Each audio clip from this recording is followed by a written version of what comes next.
संक्रमण रोकने को यथेष्ट नुहे 14 दिनिया क्वारंटाइन ओडिशा को बाहर राज्य फेरिबार 40 दिन पर भी बहु आक्रांतों ठारे नथिला कोरोना लक्षण सेमाने बिना लक्षण रे मासाधिक काल क्वारंटाइन रहिबा सत्वे कोविड टेस्ट पर रिपोर्ट पॉजिटिव आसला तेणु कोरोना लक्षण प्रकाश पाइबार निर्दिष्ट समय सीमा केते सेनी साधारण द्वंद्व सृष्टि होइछि। अन्यपटे डाक्तर कहते राज्य में एभली केस सामना को आसवा पछरे ट्रावेल हिस्ट्री संग्रह रे त्रुटि किंबा स्थानीय संक्रमण भी संभाव्य कारण होइथाय पारे। भद्रकर 117 नंबर आक्रांत मार्च 24 रु एप्रिल 27 जाए होम क्वारंटाइन रही। जाजपुर 149 नंबर आक्रांत भी होम क्वारंटाइन थिले मार्च 23 रु एप्रिल 30 जाए। जाजपुर 150 केन्दुझर 162 जाजपुर 166 नंबर केस एमाने भी संगरोध में रही मासाधिक काल। सरकारी तथ्य अनुसार से समय से माने ना बाहर को जाइछंती ना का सहित मिसिछंती ना किछि कोरोना लक्षण प्रकाश पाइथिला। केवल कोलकाता फेरी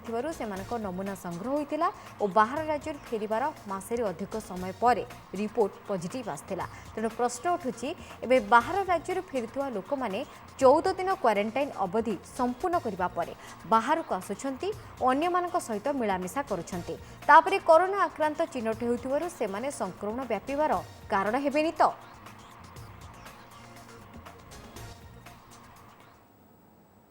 ए संपर्क अधिक आलोचना करने आम सहित जोड़ी विशेष विशेषज्ञ डाक्तर जयंत पंडा। तो पंडा आपको स्वागत कर आलोचना को। डॉक्टर पंडा जदि आम देखा जो भाव में वर्ल्ड हेल्थ ऑर्गेनाइजेशन जहाँ नियम रही बाहर राज्य हूँ बा विदेश हूँ कि एमती कि जिलू आसुँच जो मैंने से बाध्यतामूलक 14 दिन से क्वारंटाइन रे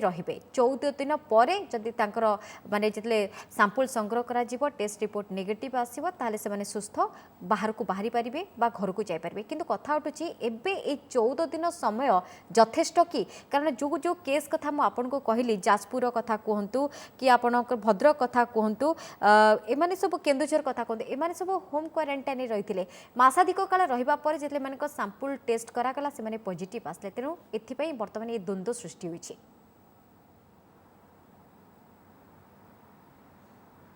जदि आपण एही विश्व महामारी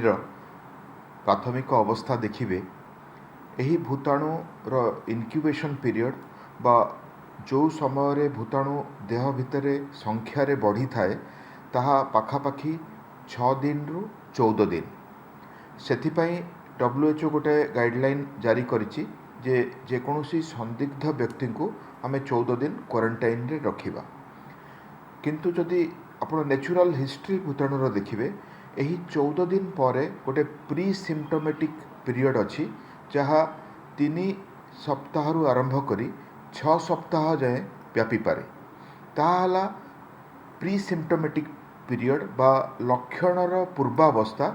जो थे कि आमे कहू एसिम्पटोमेटिक कैरियर और अनेक रोगी आमे देखुचे लक्षण नहीं किंतु टेस्ट पॉजिटिव आसुछंती आमे तो टेस्ट करूचे पॉजिटिव आसुछंती किंतु रोगी से जाए किछि लक्षण नहीं तार ड्यूरेशन हला 3 सप्ताह रु 6 सप्ताह। जदि आपण ताकू इनक्यूबेशन पीरियड भितर मिसे देबे ता हे जिवो 8 सप्ताह बा 2 मास। तो 2 मास पर्यंत हमर एमती हेई पारे जे जणे रोगी को पाखरे भूताणु थाई पारे किंतु तार लक्षण किछि न थाई पारे और चिकित्सा मध्य न ही पारे। जदि आमे तांको डिटेक्ट करिया पई टेस्ट न करूचे आमे डिटेक्ट मध्य न करि पारू। तापरे आसला लक्षण कथा। लक्षण रे शतकड़ा 80% रोगींकर मिनिमल सिम्पटम रहे बा किछि सिम्पटम रहेनी। आपण जानती एथिरे 15% लोकंकर मॉडरेट सिम्पटम रहे 5% लोकंकर सीवियर सिम्पटम रहे और 80% लोकंकर मिनिमल सिम्पटम बा नो सिम्पटम। आमर भारत रे हो बा ओडिशा रे हो आमे देखिचे अधिकांश रोगींकर किछि लक्षण अछि बा जमारू लक्षण नाही। डॉक्टर पंडा एटी गोटे जिनस आपण थारे क्लियर होबा पई चाहिबे आपण एटी गोटे प्रसंग उठेले असिम्प्टोमेटिक कथा तो आमे सुनुचे सरकार मध्ये कहउचंती कि जो प्राय वर्तमान हम जदि देखिबा हम राज्य कथा देखिबा 80% लोक होचंती लक्षण विहीन लक्षण नाही किंतु सैंपल जेतले संग्रह कराची टेस्ट कराची पॉजिटिव बाचंती जोटा कि चिंता ए प्री सिम्प्टोमेटिक से पीरियड कथा प्रथम थर पे आपण थारु मु सुनली ए कथा काहे कि ताले एटी गोटे कथा कि 14 दिन से माने संगरोध रे रहिबे ना पूरा पर्टिकुलरली 2 मास काल से माने संगरोध रे रहिबे। ଆମର ଯେହେତୁ ଏହି ପ୍ରକାର ରୋଗର ଭୂତାଣୁ ବିଷୟରେ ଜ୍ଞାନ ଅଛି, ଆମେ ସବୁବେଳେ ରୋଗୀକୁ କହିଥାଉ ଯେ ପ୍ରତ୍ୟେକ ଫେଜ୍ରେ ଆପଣ ଆପଣଙ୍କର ଲକ୍ଷଣ ବିଷୟରେ ରିପୋର୍ଟ କରିବେ। ଆପଣ ଏହା ମଧ୍ୟ ଦେଖିଥିବେ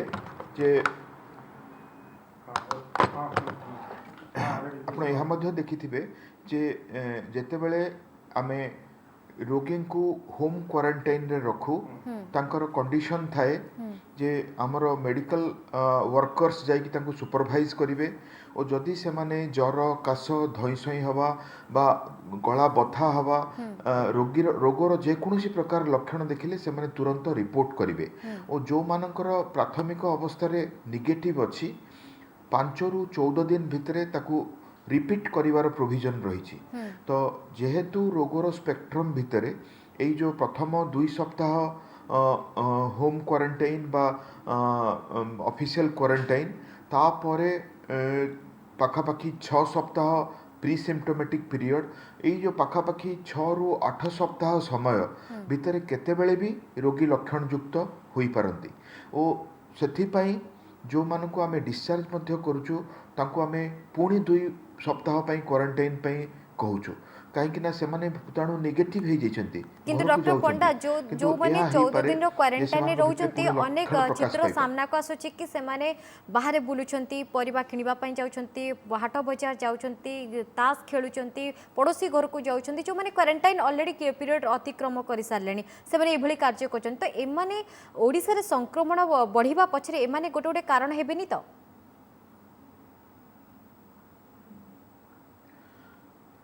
ସେମାନଙ୍କୁ ହୋମ୍ କ୍ୱାରେଣ୍ଟାଇନ୍ରେ ପଠାଯାଏ, ସ୍ପେସିଆଲି ଯେଉଁମାନେ ଅର୍ବାନ୍ ଏରିଆର। ବର୍ତ୍ତମାନ ଆପଣ ଯଦି ଦେଖିବେ ଗଭର୍ଣ୍ଣମେଣ୍ଟ ଅଫ୍ ଇଣ୍ଡିଆ ଗାଇଡ଼ଲାଇନ୍, ଆମେ ହୋମ୍ କ୍ୱାରେଣ୍ଟାଇନ୍ ଆଡ଼ଭାଇସ୍ କରିଛୁ ଅର୍ବାନ୍ ଏରିଆ ଲୋକ, ଯେଉଁମାନେ କି ଏଜୁକେଟେଡ଼, ଯେଉଁମାନେ କି ସ୍ୱାସ୍ଥ୍ୟ ସଚେତନ, ଯେଉଁମାନଙ୍କର ଘରେ ସୁବିଧା ଅଛି, ଗୋଟିଏ ସେପାରେଟ୍ ରୁମ୍ ଅଛି, ୱାଶରୁମ୍ ଅଛି ଓ ବେରିୟର୍ ରଖିବା ପାଇଁ ଅନ୍ୟ ଘର ମେମ୍ବରମାନଙ୍କ ସାଥିରେ ସୁବିଧା ଅଛି, ସେମାନଙ୍କୁ ହୋମ୍ କ୍ୱାରେଣ୍ଟାଇନ୍ ଆଲାଉ କରାଯାଉଛି। ବର୍ତ୍ତମାନ ଗଭର୍ଣ୍ଣମେଣ୍ଟ ଅଫ୍ ଇଣ୍ଡିଆ ଗାଇଡ଼ଲାଇନ୍ରେ ମିନିମାଲି ସିମ୍ପଟୋମେଟିକ୍ ବା ଏସିମ୍ପଟୋମେଟିକ୍ ଲୋକଙ୍କୁ ସହର ଏରିଆରେ ହୋମ୍ କ୍ୱାରେଣ୍ଟାଇନ୍ ଆଲାଉ କରାଯାଇଛି। କିନ୍ତୁ ଯେଉଁମାନେ ସଚେତନ ନୁହନ୍ତି, ସାଧାରଣତଃ ଗାଁ ଅଞ୍ଚଳରେ ଯେଉଁମାନେ କି ମାନନ୍ତିନି, ତାଙ୍କର ଏତେ ବଡ଼ ଘର ନାହିଁ ବା ଆଇସୋଲେସନ୍ ଫେସିଲିଟି ନାହିଁ, ତାଙ୍କୁ ନିଶ୍ଚିତ ଭାବରେ ଅଫିସିଆଲ୍ କ୍ୱାରେଣ୍ଟାଇନ୍ ବା ଆଡ଼ମିନିଷ୍ଟ୍ରେଟର ଦ୍ୱାରା ଆରେଞ୍ଜ କରାଯାଇଥିବା ବ୍ୟବସ୍ଥାରେ ରହିବାକୁ ହିଁ ପଡ଼ିବ। ଏଥିରେ ଯେଉଁ ଆପଣ କଥା କହିଲେ, ଯଦି ଜଣେ ସ୍ୱତଃସ୍ଫୂର୍ତ୍ତ ଭାବରେ ନ ମାନନ୍ତି, ବାହାରକୁ ଯାଆନ୍ତି, ଘର ଲୋକଙ୍କ ସାଥିରେ ମିଶନ୍ତି, ସେମାନେ ନିଶ୍ଚିତ ଭାବରେ ସମାଜ ପାଇଁ ବିପଦ ଓ ସେମାନଙ୍କୁ ତଦାରଖ କରିବା ପାଇଁ ଡକ୍ଟର ପଣ୍ଡା, ମୋର ପ୍ରଶ୍ନ ଥିଲା ଯେଉଁମାନେ କ୍ୱାରେଣ୍ଟାଇନ୍ ନିୟମକୁ ମାନିଛନ୍ତି, କ୍ୱାରେଣ୍ଟାଇନ୍ ପିରିୟଡ଼ ସରିଯାଇଛି, ତାଙ୍କ ଭିତରେ କିଛି ଲକ୍ଷଣ ନାହିଁ, ସେମାନେ ବିନ୍ଦାସ ପୁରା ବାହାରେ ବୁଲୁଛନ୍ତି, ତ ଏମାନେ ଗୋଟେ ଗୋଟେ ବାହାକ ସାଜିବେନି ତ ଏଇ କରୋନା ଭୂତାଣୁକୁ ବ୍ୟାପିବାରେ? ସେ ପ୍ରଶ୍ନ ମୋର ଏହା ଥିଲା, କାରଣ ସେମାନେ କିନ୍ତୁ କ୍ୱାରେଣ୍ଟାଇନ୍ ନିୟମ ମାନିଛନ୍ତି, ସେମାନେ କ୍ୱାରେଣ୍ଟାଇନ୍ ପିରିୟଡ଼ରେ ରହିଛନ୍ତି, ତାପରେ ଯେତେବେଳେ ତାଙ୍କ ଭିତରେ ଲକ୍ଷଣ ନାହିଁ ସେମାନେ ବାହାରକୁ ଯାଉଛନ୍ତି, ପରେ କିନ୍ତୁ ଯେତେବେଳେ ମାସେ ପରେ ଯେତେବେଳେ ସେମାନଙ୍କର ଯେହେତୁ ଫେରିଛନ୍ତି ବାହାରୁ, ସେଇ ହିସାବରେ ଯେତେବେଳେ ସାମ୍ପଲ୍ ସଂଗ୍ରହ କରାଯାଉଛି, ଟେଷ୍ଟ କରାଯାଉଛି, ସେମାନେ ପଜିଟିଭ୍ ବାହାରୁଛନ୍ତି, ତ ତା ଭିତରେ ସେମାନେ କେତେ ଜଣଙ୍କୁ ଯେ ସଂକ୍ରମଣ କରିଥିବେ ତା ତ କହିବା ବି ମୁସ୍କିଲ। এই ক্ষেত্রে ମୁଁ ଏତିକି କହିବି ଯେ ଯେଉଁମାନଙ୍କର ଷ୍ଟ୍ରଙ୍ଗ କଣ୍ଟାକ୍ଟ ହିଷ୍ଟ୍ରି ଅଛି, ସେଥିରେ ଆମର 3ଟି କ୍ୟାଟେଗୋରୀ ଆସୁଛନ୍ତି। ପ୍ରଥମ କ୍ୟାଟେଗୋରୀ ହେଲେ ଯେଉଁମାନେ ଗୋଟାଏ ରୋଗୀର, ପଜିଟିଭ୍ ରୋଗୀର ସିଧାସଳଖ ସଂସ୍ପର୍ଶରେ ଆସିଛନ୍ତି କିନ୍ତୁ ନେଗେଟିଭ୍ ଥାଇ କ୍ୱାରେଣ୍ଟାଇନ୍ରେ ରହିଛନ୍ତି, ତାଙ୍କର ଷ୍ଟ୍ରଙ୍ଗ କଣ୍ଟାକ୍ଟ ହିଷ୍ଟ୍ରି ଅଛି, ସେମାନଙ୍କୁ କ୍ୱାରେଣ୍ଟାଇନ୍ ପିରିୟଡ଼ ସରିଲା ପରେ ଆମେ ନିଶ୍ଚିତ ଭାବରେ ଗୋଟେ ଟେଷ୍ଟ କରେଇ ନେଉଛୁ। ଲକ୍ଷଣଯୁକ୍ତ ହେଲେ ତା ପୂର୍ବରୁ ମଧ୍ୟ ଆମେ ଟେଷ୍ଟ କରିଥାଉ, କିନ୍ତୁ ଲକ୍ଷଣ ନଥିଲେ କ୍ୱାରେଣ୍ଟାଇନ୍ କମ୍ପ୍ଲିଟ୍ କଲା ପରେ ମଧ୍ୟ ତାଙ୍କର ଟେଷ୍ଟ କରାଯାଏ। ଆପଣ ଦେଖିଥିବେ ଅନେକ ଏମିତି ପେସେଣ୍ଟ ଯେଉଁମାନେ କି କଣ୍ଟାକ୍ଟ ଟ୍ରେସିଂରେ ପଜିଟିଭ୍ ଆସିଛନ୍ତି, ଯେଉଁମାନେ ଲକ୍ଷଣ ବିଲକୁଲ ନାହିଁ କିନ୍ତୁ କ୍ୱାରେଣ୍ଟାଇନ୍ ପିରିୟଡ଼ ବି ସାରିଲେଣି କିନ୍ତୁ ଷ୍ଟ୍ରଙ୍ଗ କଣ୍ଟାକ୍ଟ ହିଷ୍ଟ୍ରି ଅଛି, ସେମାନଙ୍କର ଟେଷ୍ଟ ଦ୍ୱାରା ହିଁ ଆମେ ଜାଣିପାରିବା ସେ ପ୍ରି ସିମ୍ପଟୋମେଟିକ୍ ପିରିୟଡ଼ରେ ଅଛନ୍ତି ନା ନାହାନ୍ତି। ଦ୍ୱିତୀୟ କ୍ୟାଟେଗୋରୀ ହେଲେ ହେଲ୍ଥ କେୟାର ପ୍ରଫେସନାଲ୍ସ, ଯେଉଁମାନଙ୍କର ରୋଗୀ ସାଥିରେ ସମ୍ପର୍କରେ ଆସୁଛନ୍ତି ଓ ସେଥିରେ କ୍ୱାରେଣ୍ଟାଇନ୍ରେ ଅଛନ୍ତି ବା ନାହାନ୍ତି, ସେମାନଙ୍କର ମଧ୍ୟ ସମୟକୁ ସମୟ ଆମେ ଟେଷ୍ଟ ରିପିଟ୍ କରିଥାଉ। ତୃତୀୟ କ୍ୟାଟେଗୋରୀ ହେଲେ ଟ୍ରାଭେଲ୍ ହିଷ୍ଟ୍ରି। ଏବେ ଯେମିତି ଆପଣ ଦେଖୁଛନ୍ତି जो माने कंटेनमेंट एरिया रु आछंती जो माने बेंगल रु आछंती जो माने सूरत रु आछंती आमे सेमान को टार्गेट करूचे सेमानकर टेस्ट करि नउचे ओ दरकार पड़ले टेस्ट रिपीट मध्य करूचे ठीक तो अछि डॉक्टर पंडा एमाने हाईली सिना बाहर जो माने फेरुचंती सस्पेक्टेड ट्रैवल हिस्ट्री सेमानकर जदि रहिछि आमे बारंबार स्ट्रांग टेस्ट करिबा कांटेक्ट ट्रेसिंग रे सेमाने रहिचंती तेनु एमानकर टेस्ट करा गला किंतु बहुत लोक भी ए भितरे रहिचंती अनेक केस नंबर भी रहिछ हम पाखरे कि जो माने ना बाहर को जाइछंती ना कहा साथरे मिसिछंती ना सेमान पाखरे कोनसी लक्षण अछि तथापि सेमाने पॉजिटिव बाहरचंती ताले एटा काहे की होछि कोति पई होछि ट्रैवल हिस्ट्री संग्रह करिबारे किछि त्रुटि रहुछि ना जो कथा में कहूचे कि स्थानीय अभाव माने जो माने संक्रमित होइछंती से माने बाहर बुलीछंती सेमानक संस्पर्श रे से माने संक्रमित होइछंती कोन कारण हेइ थाइ पारे डॉक्टर पंडा जेहेतु कम्युनिटी ट्रांसमिशन बा समूह संक्रमण आम राज्य रे बा देशर अनेक स्थान रे एजाएं आरंभ हेई नहीं ये जो कैटेगरी आपण कहउचंती जो मानकर ट्रैवल हिस्ट्री मिलुनी जो मानकर कांटेक्ट हिस्ट्री मिलुनी जो मानकर लक्षण नहीं तथापि से माने पॉजिटिव आछंती हुए तो कोठी ना कोठी से माने भूल हिस्ट्री दउचंती बा हिस्ट्री लुचाउचंती जा फल रे कि हमर टीम तांको प्रॉपर्ली ट्रेस करि परनांती एमिति बहुत लोक अछंती क्वारंटाइन भୟରେ ସେମାନେ ସଠିକ୍ କଥା କହୁନାହାନ୍ତି ବା ଆମେ ଦେଖିଛେ ଭୂମିଖାଲରେ ଆମେ ଯେ ସୂର୍ଯ୍ୟନଗରରେ ସେମାନେ ଅନେକ ଜିନିଷ ଲୁଚେଇକି ରଖିବା ପାଇଁ ଚେଷ୍ଟା କରୁଛନ୍ତି କାହିଁକିନା ଯଦି ସେମାନେ କହନ୍ତି ଆମେ ଏଇ ରୋଗୀ ପାଖକୁ ଯାଇଥିଲୁ ବା ବେଙ୍ଗଲରୁ ଆସିଛୁ ତାହେଲେ ସେମାନେ ଇମିଡ଼ିଏଟଲି କ୍ୱାରେଣ୍ଟାଇନ୍ ହେଇଯିବେ ତ ଏଠି କିଛି ଫ୍ୟାକ୍ଟ ଏମିତି ଅଛି ଯାହାକୁ କି ଟ୍ରାକ୍ କରି ହେଉନି ରୋଗୀର ଅସହଯୋଗିତା ଯୋଗୁଁ ହେଉ ବା ଆମେ ସଠିକ୍ ଭାବରେ ତାକୁ ଟ୍ରେସ୍ କରିବାରେ ବିଫଳ ହେବା ଯୋଗୁଁ ହେଉ ଆମେ ଜାଣିପାରୁନେ କିନ୍ତୁ ଜଣେ ଯଦି ପଜିଟିଭ୍ ଅଛି निश्चित भाव में कोठी ना कोठी से भूताणु संस्पर्श रे आसी से जदि पॉजिटिव लोक संस्पर्श रे आसीनी राज्य भितरे हो बा राज्य बाहर हो ताहले ता पाखरे संक्रमण आशंका जमारू नाही काहेकि ना एठी समूह संक्रमण बा कम्युनिटी ट्रांसमिशन ए जाय आरंभ होई ताले डॉक्टर पंडा जो जेहेतु विश्व स्वास्थ्य संगठन वेबसाइट को जदि हमें देखिबा क्वारंटाइन पीरियड जे बाहर आसुची बा जदि जहा को जे पॉजिटिव होईची तांको पूरा क्लोज कांटेक्ट रहिचंती क्वारंटाइन से माने 14 दिन रहिबे सरकारी तथ्य किंतु राज्य सरकार जदि हमें तथ्य हमें देखिबा कि प्राय 80% लोकों पाखरे वर्तमान लक्षण नाही लक्षण बिना तेणु एबे जो माने बाहर फेरुचंती सूरत रु हो तेलंगाना रु हो आंध्र रु हो जोठु भी से माने फेरुचंती कि कोलकाता रु हो तो सेमानको पई वर्तमान संगरोधर अवधि केते दिन रहिबा दरकार सेटा ही गोटे चिंतार कथा एटा आ भितरे आ विषय रे गोटे आउ थरे चिंता करिवार समय आसीनी कि आपन लागुची कि 14 दिन नुई अधिक दिन कारण आपण प्री सिम्पटोमेटिक रो कथा मध्ये उठैछंती देखो जहाँ आम आगु भी आलोचना करें सूरत रु आसथिबा बेंगल रु आसीथिबा बा विदेश रु आसीथिबा प्रत्येकटी व्यक्ति पॉजिटिव नुहंती से भितर हुए तो अनेके सही क्वारंटाइन पीरियड रे लक्षण डेभलप करि पारंती और तांकर निहाती भाव में टेस्ट रिपीट हबो टेस्ट विषय में मुझे गोटे जिनस कहीदे आपणकर प्रथम टेस्ट नेगेटिव हो पारे कहीं जो इन्फेक्शन आरंभ होची इनक्यूबेशन पीरियड रे वायरल लोड बढ़ी नाही बा रोगी पाखरे यथेष्ट भाइरस रोगी देहरे नाही किंबा रोगीर थ्रोट रु बा नाजल स्वाब नेला बेले हुए तो बेठिक जगार आम नहीं जाइछे जोठी भूताणु संस्पर्श रे स्वाब आसी नाही बा आउ गोटे परिस्थिति रहुची जोठिरे कि रोगी